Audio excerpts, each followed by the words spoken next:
শত শত জন্মের স্বীকৃতির ফলে আমাদের এই মনুষ্য জন্ম। নিরীহ পশুদেরকে হত্যা করে তাদের মৃতদেহ ভক্ষণ করার সময় কতই না আনন্দ উল্লাস।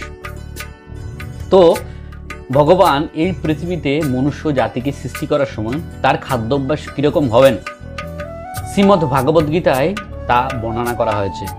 পত্র পুষ্প ফলং ত্বং, যদি কেউ ভক্তি করে আমাকে অর্পণ করেন সেটি আমি ভোগ হিসেবে গ্রহণ করি। তারপর যদি কেউ মহাপ্রসাদ রূপে আস্বাদন করেন তাতে কোনো পাপ থাকে না।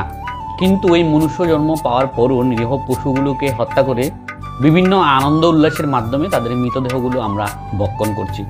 শাস্ত্রে বলা হচ্ছে মাংস, এই জন্মে তুমি আমাকে ভক্ষণ করছো, পরজন্মে আমি তোমাকে ভক্ষণ করব।